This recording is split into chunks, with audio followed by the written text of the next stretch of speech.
This video is one of a series we produce looking at the different tests used in deciding whether a young person qualifies for personal independence payment, better known as PIP for short. This video looks at the activity of planning and following the route of a journey, one of the tests taken into account in deciding whether someone qualifies for the mobility component of PIP. This part of the PIP questionnaire isn't looking at your child's physical ability to walk or how far they can walk. That's dealt with under the separate test of moving around, and we have a separate video on that activity. Instead, this test only looks at your child's ability to plan how they're going to get from A to Z, and then their ability to undertake that journey themselves and to follow the route of the journey without the help of another person or a guide dog or a navigation aid. So, can your child plan their journey by themselves? For instance, can they understand a bus timetable? Can they follow directions? Or can they use a simple map to work out where they're going to go? And can they then undertake that journey independently without needing someone to come with them to help them get around or to make sure that they're safe? Your son or daughter may score points in this activity if they have learning difficulties, a mental health condition, or sensory impairments. They may also score points under this activity if they suffer seizures outdoors. Some people score points because they need help with planning a journey or in getting sufficiently motivated to go out in the first place. Others score points because they need someone to come with them on journeys.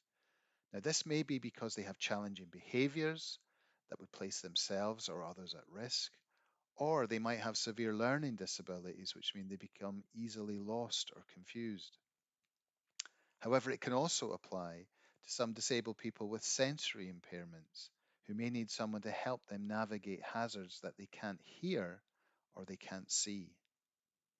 Others may need someone to accompany them to try and help them overcome severe anxiety issues. Whatever the reasons that your child needs to be accompanied, please try and explain these in the form in detail, giving examples of the sorts of problems they would face if they didn't have someone come with them. Your child won't score points if the only reason they need to be accompanied is to help them communicate with people they might meet upon the way.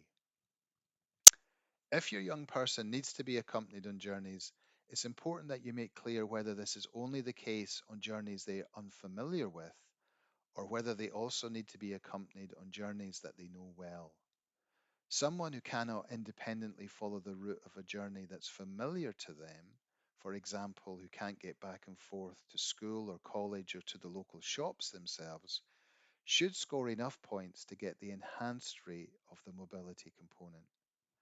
Someone who can manage familiar journeys and who only needs help on unfamiliar journeys is more likely to qualify for the standard rate mobility unless they also have some physical problems in walking and score additional points under the separate PIP activity of getting around. In deciding whether your child can follow the route of a journey independently, the PIP unit need to consider whether they can do this on a reliable basis. If you think your child would struggle to deal with unexpected changes in a journey, such as timetable disruptions or changes due to roadworks, then it's important that you make this clear in the questionnaire. Even if your child can independently follow the route of short journeys in your local area, they may still struggle to plan and follow the route of a journey that takes them further afield. And if so, make sure that you mention this in the form. The PIP unit is supposed to take into account their ability to undertake a range of journeys using different forms of transport and not just look at short local journeys on foot. However, remember your child will only score points under this activity if they need someone to accompany them because they have a mental, cognitive, or sensory impairment and not if they only have physical disabilities. A young person should also score points if they are unable to go out at all due to overwhelming psychological distress they experience as a result of a mental health condition.